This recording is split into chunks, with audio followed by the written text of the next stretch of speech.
यह डिक्टेशन 90 शब्द प्रति मिनट की गति से दैनिक समाचार पत्र के संपादकीय पेज से है। यदि यह आपको अच्छा लगे तो लाइक, शेयर और सब्सक्राइब अवश्य करें। रेडी। विश्व खाद्य दिवस हर साल 14 अक्टूबर को मनाया जाता है। यह दिन संयुक्त राष्ट्र के खाद्य और कृषि संगठन की स्थापना की वर्षगांठ को चिन्हित करता है, जिसकी स्थापना 16 अक्टूबर 1945 को हुई थी। यह दिन लोगों को भोजन की सुरक्षा के महत्व के बारे में शिक्षित करने और भोजन की बर्बादी कम करने के तरीकों को बढ़ावा देने के लिए एक अवसर प्रदान करता है। इस बार विश्व खाद्य दिवस की थीम है बेहतर जीवन और बेहतर भविष्य के लिए भोजन का अधिकार। पैरा। भूख और कुपोषण दुनिया की सबसे गंभीर समस्याओं में से एक है।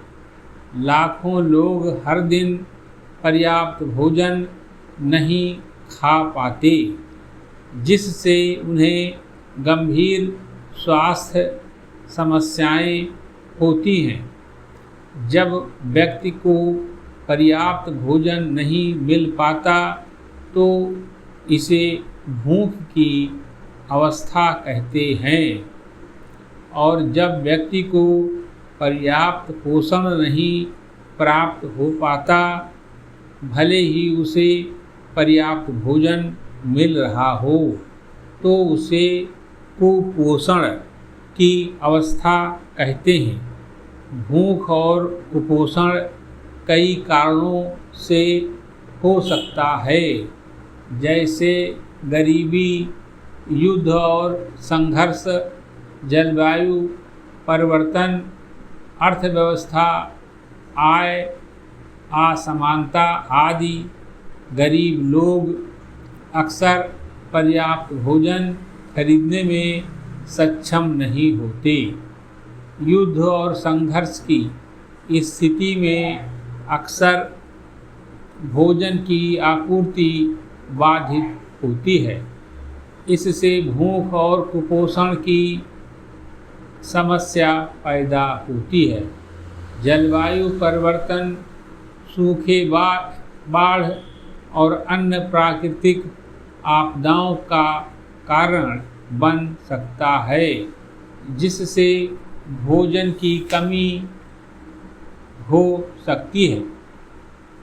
वैश्विक संकटों से भोजन की कीमतें बढ़ती हैं, जिससे लोगों के लिए भोजन खरीदना मुश्किल होता है।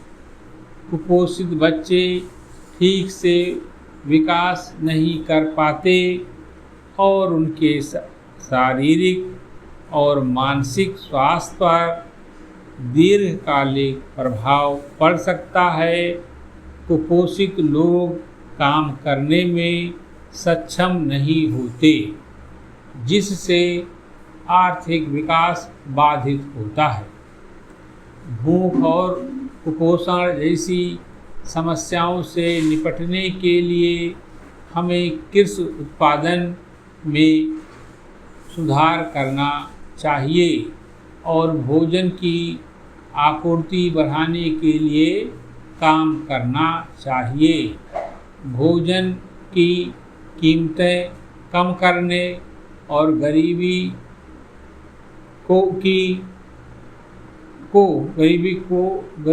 गरीबों को भोजन तक पहुंच बढ़ाने के लिए प्रयास करना चाहिए। लोगों को कुपोषण के कारणों और प्रभावों के बारे में शिक्षित किया जाना चाहिए। भूख और कुपोषण की समस्या से बचने के लिए भोजन की बर्बादी को भी रोकना जरूरी है। हर व्यक्ति को उतने ही भोजन का उपयोग करना चाहिए जितना वह खा सके। भोजन को फेंकने के बजाय ज़रूरतमंद लोगों को दान कर देना चाहिए। हमें अपने आसपास अपने रिश्तेदारों और मित्रों को कुपोषण के बारे में शिक्षित करना चाहिए और उन्हें भी भोजन की बर्बादी को रोकने के लिए प्रेरित करना चाहिए। हमें स्वास्थ्य सेवा में सुधार करने के लिए काम करना चाहिए ताकि कुपोषित बच्चों को आवश्यक पोषण और चिकित्सा देखभाल प्राप्त हो यह सके। डिक्टेशन 90 शब्द प्रति मिनट की गति से अमर उजाला समाचार पत्र के संपादकीय पेज से है। यदि यह आपको अच्छा लगे तो लाइक, शेयर और सब्सक्राइब अवश्य करें। रेडी।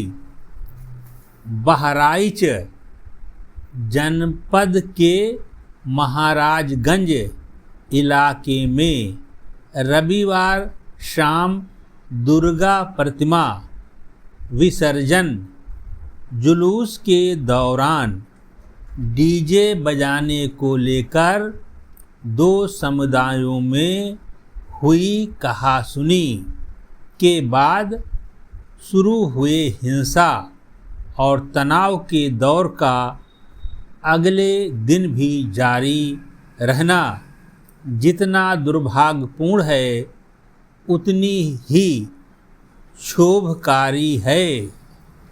शुरुआती स्तर पर पुलिस प्रशासन की ओर से बरती गई लापरवाही जिसने माहौल को बिगड़ने का अवसर दिया।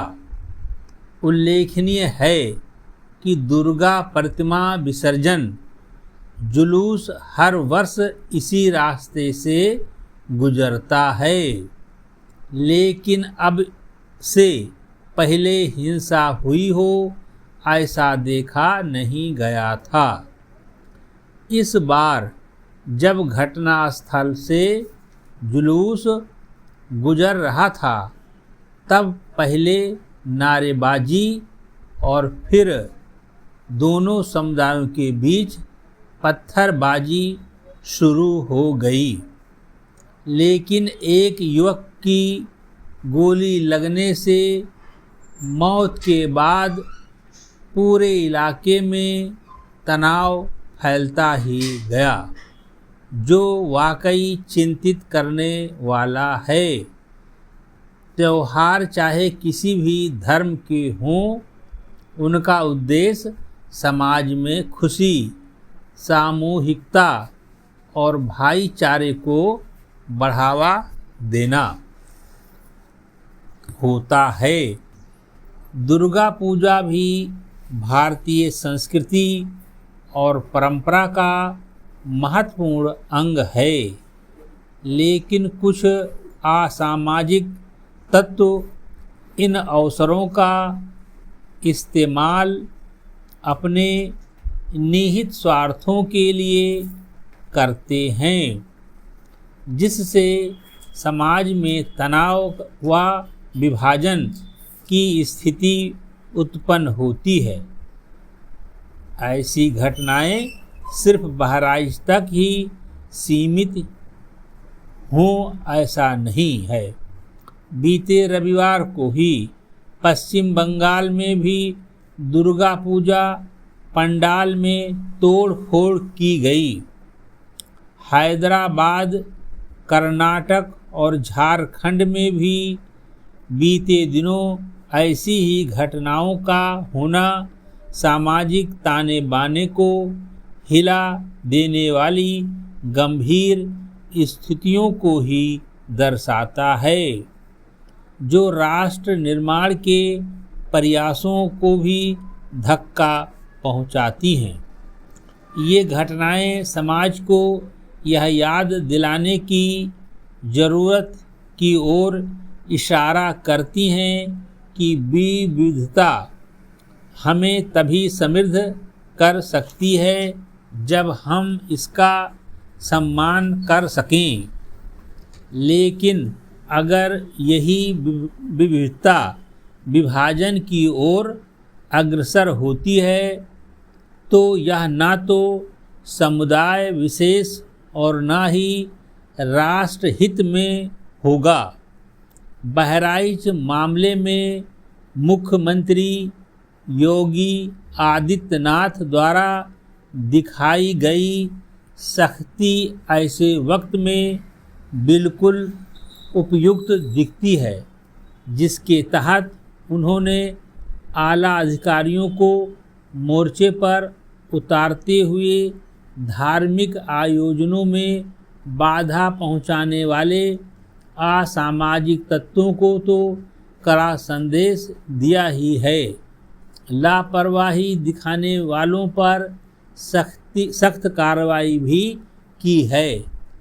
यही नहीं, धार्मिक संगठनों से संवाद कर प्रतिमा विसर्जन जारी रखने के निर्देश देते हुए उन्होंने ऐसी स्थितियों से निपटने के लिए जरूरी रणनीतिक संतुलन भी दर्शाया है। बहराइच में पैदा हुए माहौल के बहाने सामाजिक ताना बाना नष्ट करने की ताक में बैठे तत्व सफल न हो पाएं, यह सुनिश्चित किया जाना चाहिए। दोषियों को सख्त सजा और सामाजिक सद्भाव की रक्षा इस वक्त प्रशासन के यही दो लक्ष्य होने चाहिए। समाप्त।